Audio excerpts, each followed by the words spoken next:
신명 28장 47에서 57절까지 내용입니다. 오늘도 좀 내용이 길어서 읽으면서 내용을 살펴보겠습니다.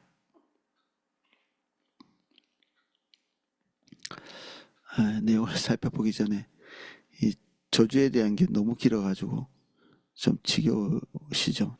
이게 저도 살펴보는 게 조금 힘겹네요. 이게 68절까지 이게 좋은 내용도 아니고 늘 이게 저주에 대한 이야기를 계속 반복하려고 하니까 제 마음속에도 저주 이 부분이 빨리 끝났으면 좋겠다 이런 생각이 있는데, 또 한면에서는 생각해 보면 우리가 그동안에 하나님으로부터 공급받고 있던 그 공급의 요소들에 대한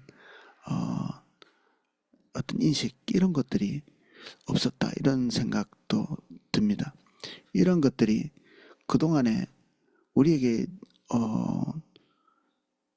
있을 수 있는 일인데 없고, 그리고 하나님의 보호 없이 우리가 이런 것들을 항상 대면해야 되는데 대면하지 못했던, 근데 하나님의 은혜 그리고 하나님의 공급이 사라지고 나니 우리에게 결국 남게 되는 것이 이러한 것이고, 하나님의 말씀대로 우리가 살고 그리고 주님의 기대를 따라서 갈 때 우리에게 이런 것들이 이제 올 리가 없고, 또 축복의 그 메시지들에서 나오는 이 요소 하나하나, 이런 축복 저런 축복을 하나님께서 내리시겠다는 것들이 우리에게 오는 것이 당연한 일인데, 그런 길로 가지 않고 우리가 고민하고 우리가 생각하고 우리가 심사숙고하는 길로 우리가 길을 접어들 때, 우리는 우리에게서 그 심사숙고의 결과가 도달한 그것이 우리가 지금 읽고 있는 이 저주의 길입니다. 우리는 항상 나쁜 일을 위해서 뭔가를 선택하지는 않잖아요. 항상 최선의 결과를 바라보고 뭔가를 선택하는데, 우리가 그렇게 선택한 결과 결국 도달하는 길은 우리가 지금 읽고 있는 저주의 길이다. 우리가 목표한 것, 우리가 기대한 것, 거기로 우리가 인도되는 것이 아니라 하나님의 생각과 다른 모든 종류의 심사숙고의 길은 결국 주님으로부터 받고 있던 모든 축복들의 상실로 인도된다. 그런 이제 정리를 해볼 수 있겠습니다.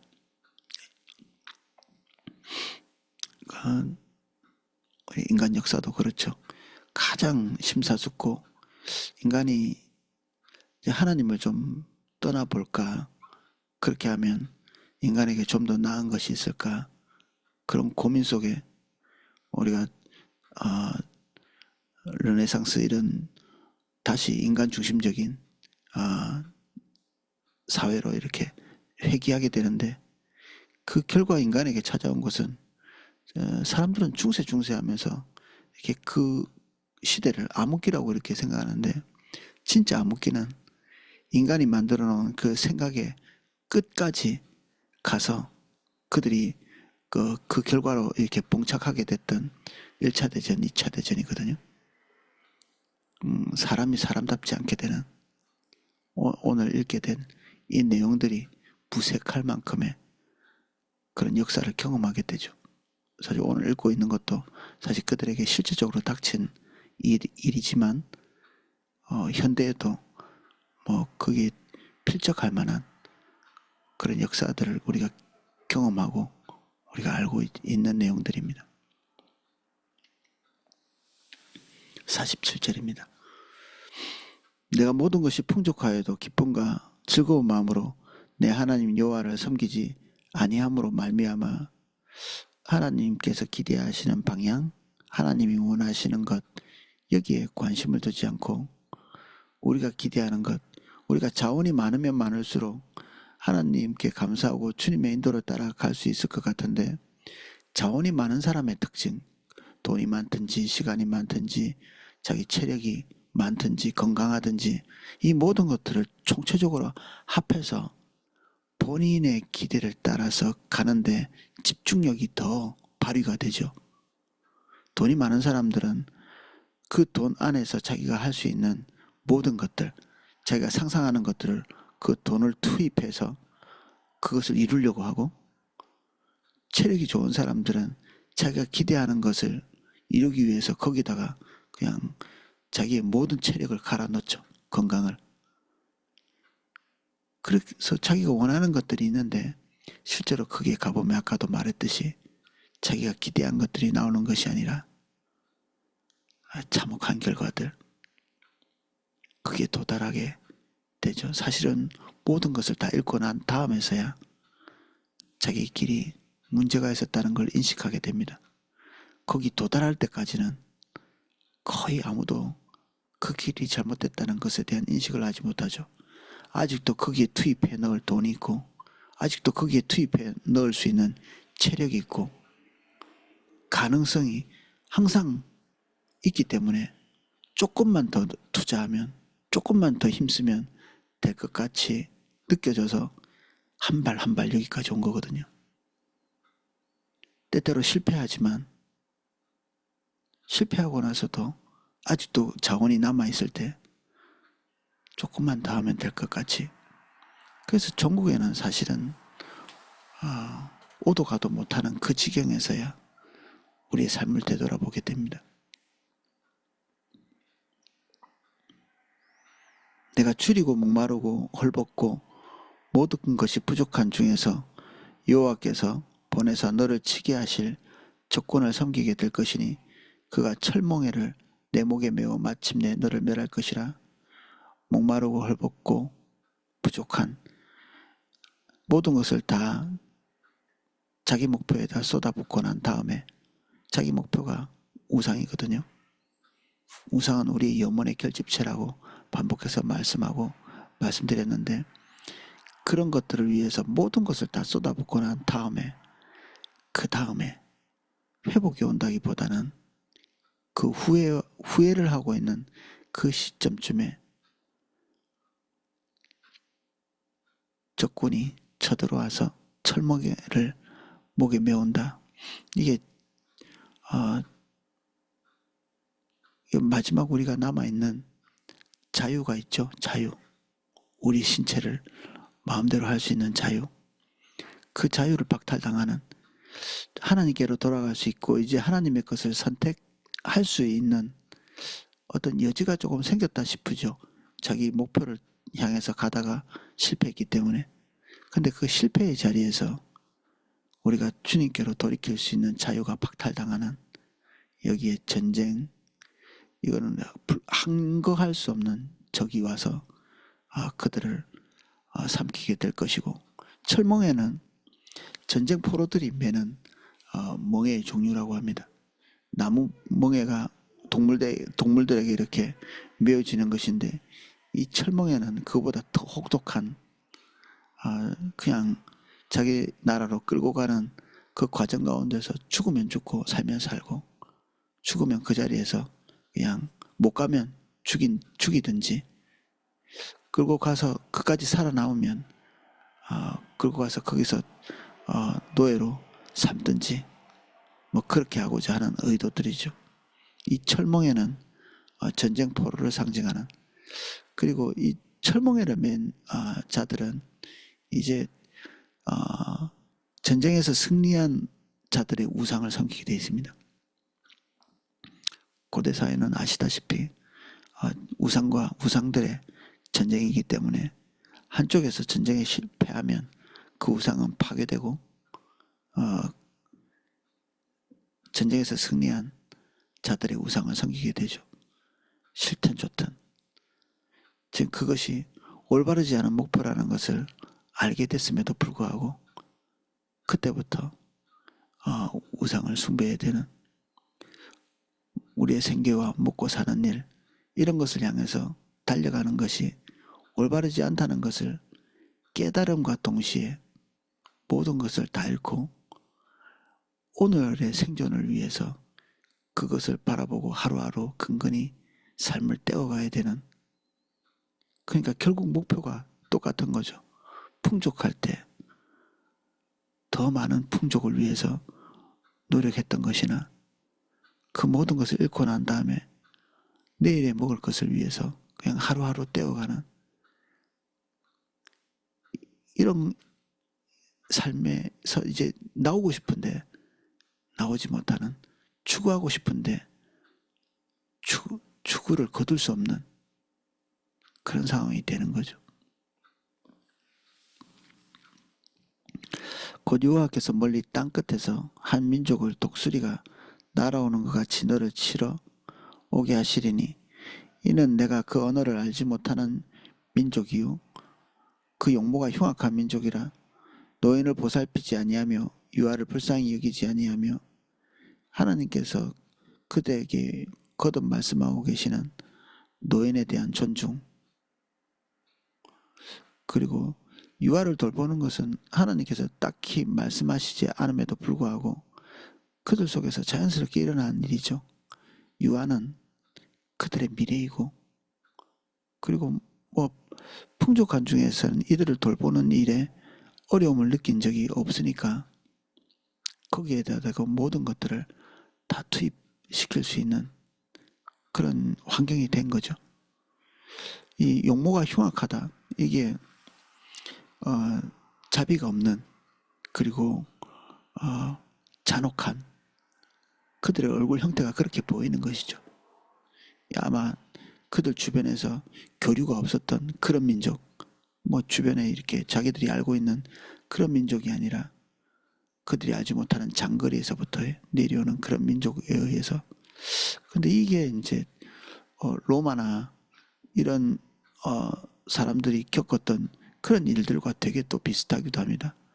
이게 역사적으로도 이스라엘도 아시리아나 바벨론에 의해서 그들이 파괴를 당하는데, 로마도 훈족이나 그것도 유럽은 또 바이킹에 의해서, 이게 보면 굉장히 잔혹하고, 그리고 신체적으로도 그들을 압도할 만큼 이렇게 크고, 그리고 전쟁을 위해서 이렇게 어렸을 때부터 훈련되어 있는, 그래서 죽는 일에 대한 두려움과 공포가 없는, 그들이 섬기고 있는 우상은 싸우다가 죽으면 천국에 가서 잘 사는, 그래서 어떻게든지 이제 싸우다 죽고 싶은 사람들이 전쟁을 할 때 그 전쟁의 모습은 어떻겠습니까?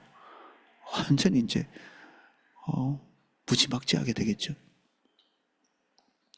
그래서 이게 이스라엘 민족에게 딱 속해 있고, 그리고 이스라엘이 겪었던 일인데, 그리고 그들에게 실존적으로 다가왔던 일이죠. 나중에 지금 이것은 가나안에 들어가기 전에 경고성으로 하나님께서 주시는 말씀임에도 불구하고 이게 그냥 피해지지 않고 그대로 그들에게 와서 닥치거든요. 근데 그 이후에 이 성경을 보는 모든 사람들이 동의를 할 만큼 유럽도 그런 일이 닥쳤고, 그리고 로마도 그런 일이 일어났던 것이죠.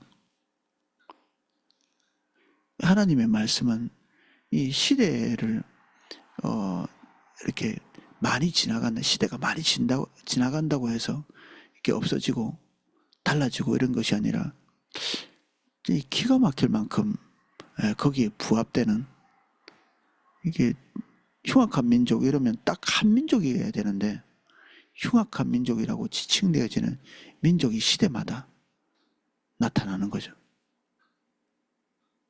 이스라엘에 있어서 흉악한 민족은 아마도 추측해보건대 뭐 메소포타미아 지역에서 일어났던 그런 민족들이죠. 그들에 의해서 멸망을 당했으니까 북이스라엘도 남유다도, 바벨론과 아시리아는 공포감을 조성하기 위해서 사람의 이 가죽을 벗겨서 이게 전시를 했다고 하니까 가장 잔혹한 종류의 전쟁의 형태를 치루었던 그런 민족들이거든요. 몽고도 마찬가지고 훈족도 마찬가지고 바이킹들도 마찬가지고.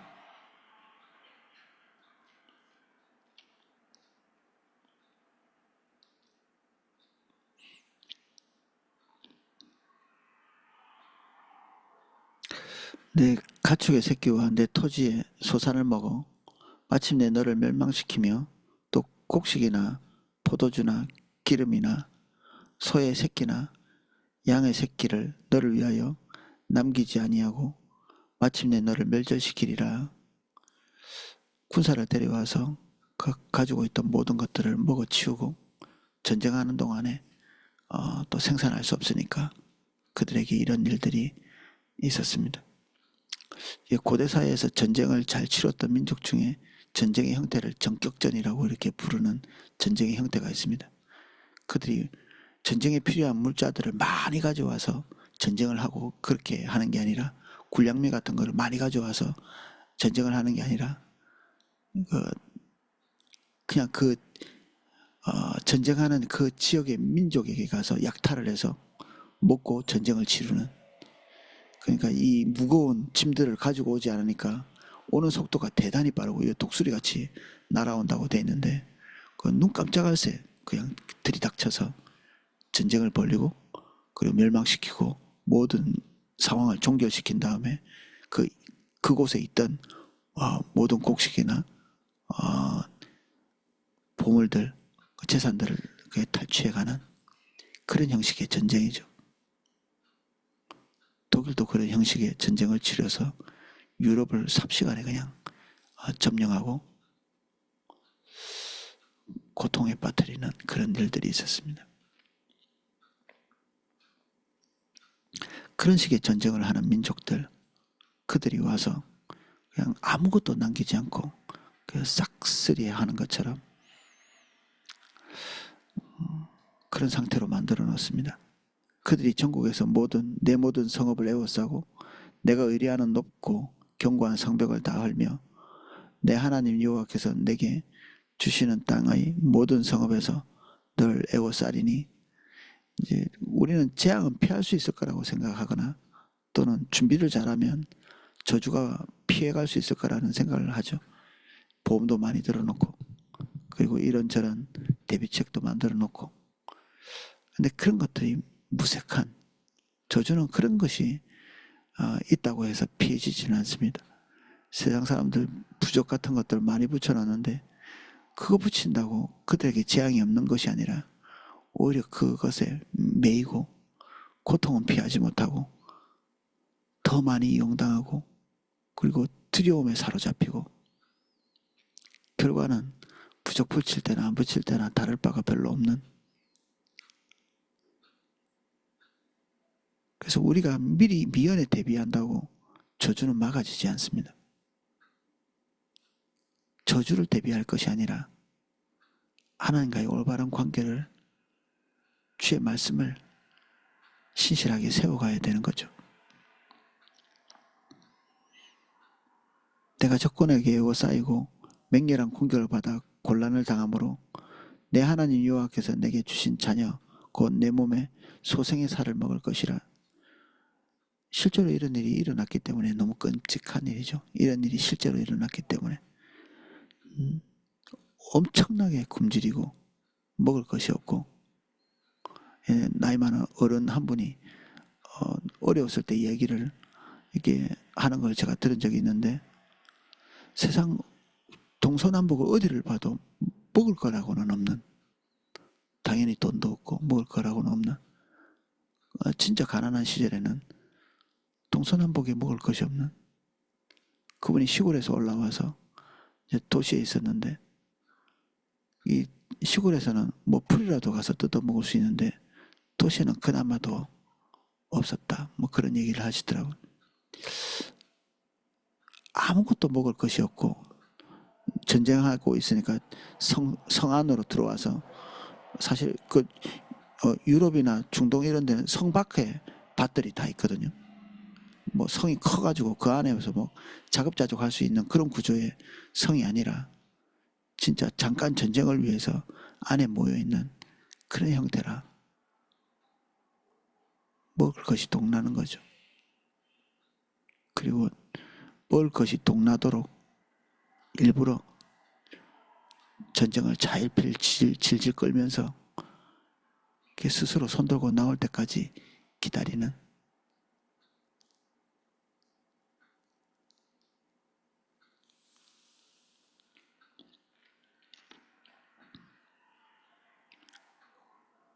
그래서 자녀의 살을 먹는다. 이전은 이 살을 고기라고 표현했는데 이게 끔찍한 상황을 묘사한 것이기도 하면서 동시에 이 그 자녀 소생 그 다음 세대는 우리의 희망이잖아요.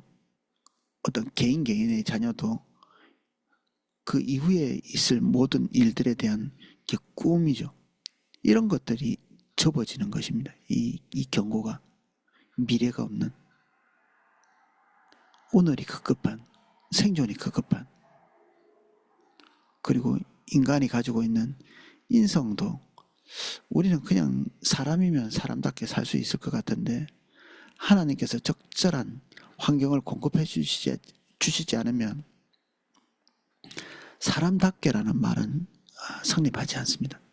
사람답게 우리는 그 부모님이 좋은 모범을 보여주시고 우리가 그것을 보고 자라면 사람답게라고 하는 그 기준이 엄청 높죠.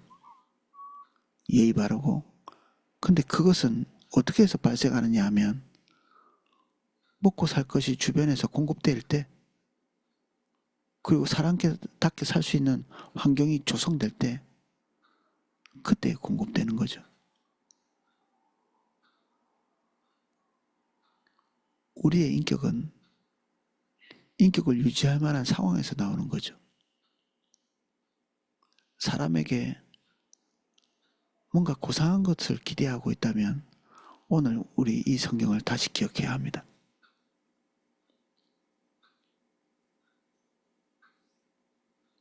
윤리, 도덕, 사람다움 그런 것을 기대한다면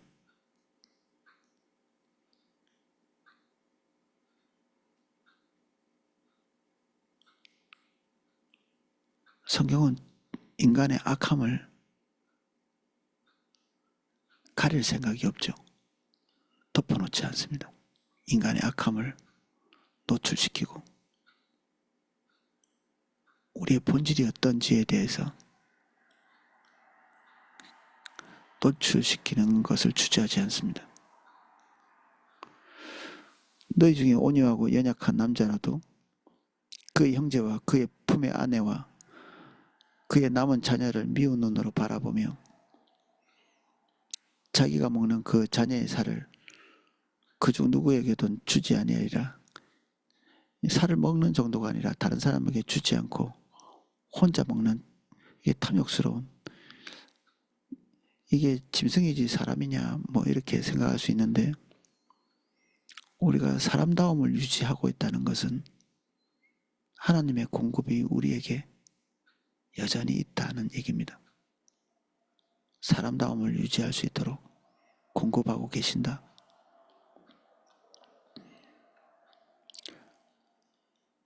이는 내 적군이 내 모든 성읍을 에워싸고 맹렬히 너를 쳐서 곤란하게 하므로 아무것도 그에게 남음이 없는 까닭일 것이며 또 너희 중에 온유하고 연약한 분이여 곧 온유하고 연약하여 자기 발바닥으로 땅을 밟아보지 아니하던 자라도 자기의 품의 남편과 자기 자녀를 미운 눈으로 바라보며 자기 다리 사이에서 나온 태와 자기가 낳은 어린 자식을 남몰래 먹으리니 이는 내 적군이 내 생명을 에워싸고 맹렬히 쳐서 곤란하게 함으로 아무것도 얻지 못함이리라.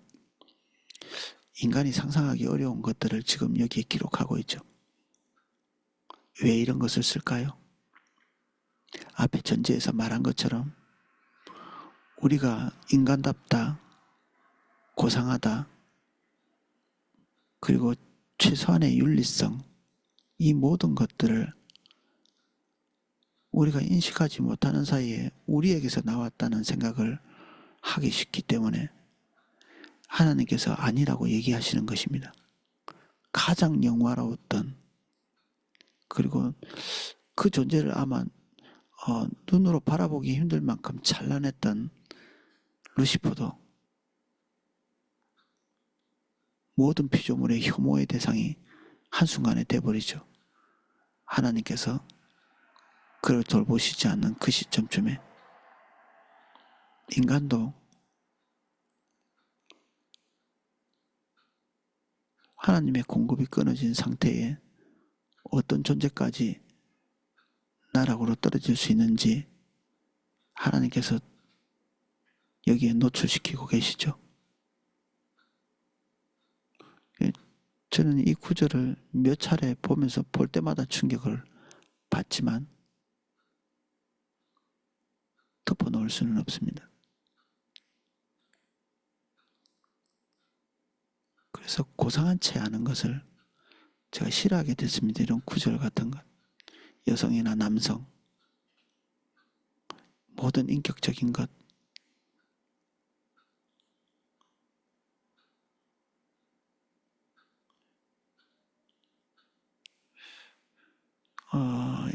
이제 읽는 것만으로도 충격적이죠. 그래서 세상에 점잖지 않은 모든 것들에 대한 혐오가 생길 수도 있습니다. 우리가 서로가 서로를 바라볼 때 인간의 본질을 이렇게 이해하고 바라보면 불편하죠. 서로가 엄청나게 불편한. 우리가 이런 것을 읽고 이해해야 되는 것은 하나님께서 지금 우리가 살고 있는 이 상태를 유지할 수 있도록 얼마나 많은 것들을 지금 공급하고 계시는가. 우리가 그것을 봐야 됩니다.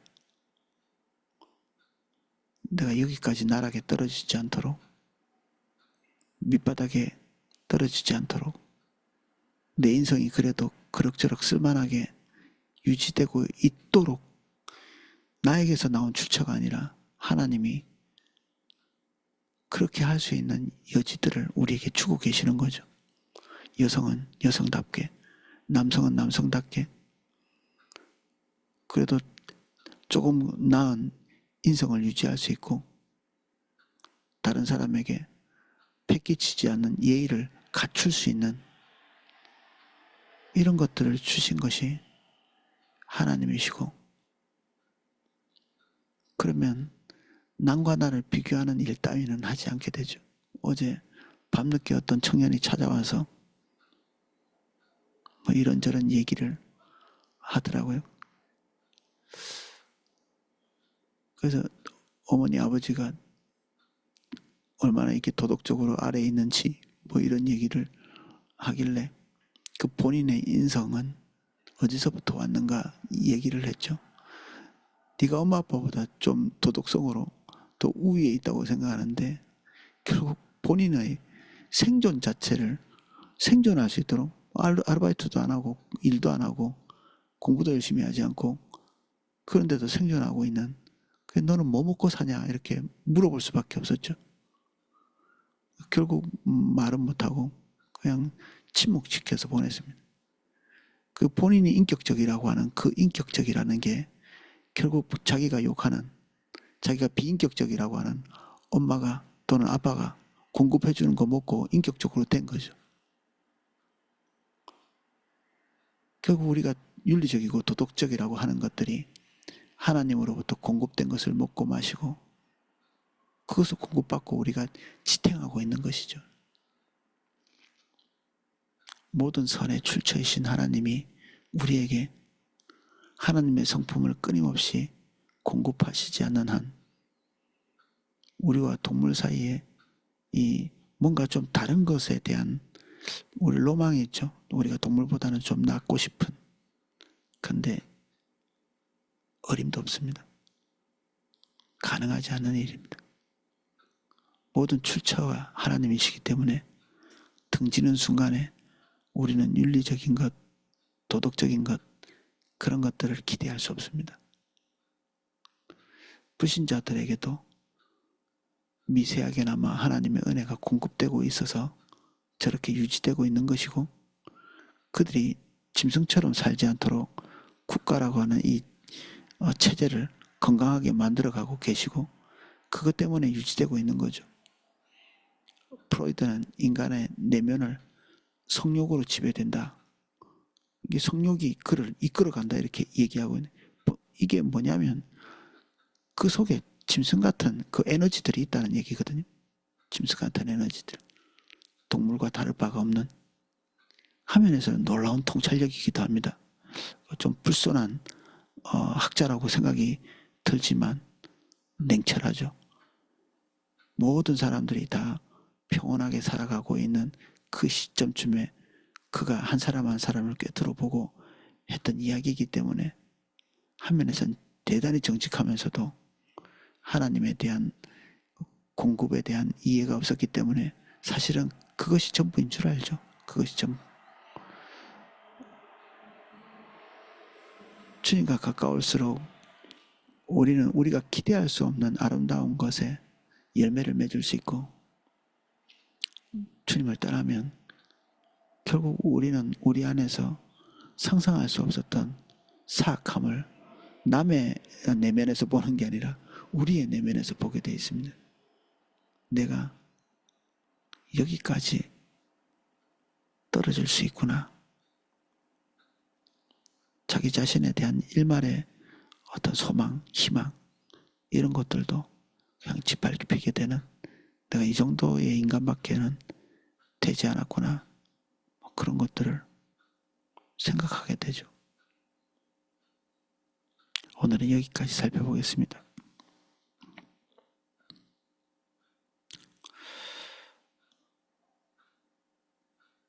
하나님의 말씀 앞에 서서 내가 누구인지를 다시 봅니다. 내가 아버지답게 또는 어머니답게 또는 사람답게 살게 된 것은 하나님의 공급 때문입니다. 스스로를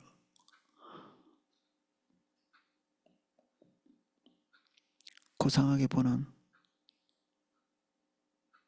어린아이 같은 눈을 버리고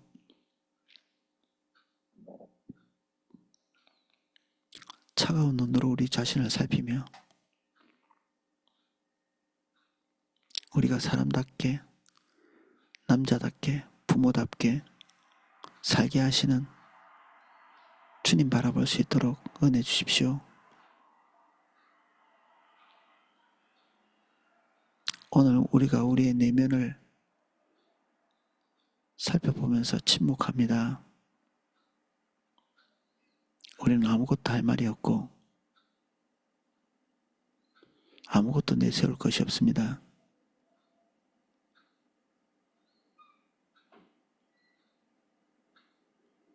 주의 은혜로 오늘도 삽니다.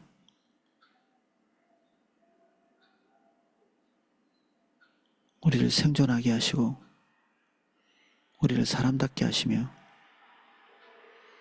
우리를 부모답게 하시고 자녀답게 하시고 우리가 그리스도인답게 하시는 주님 높입니다.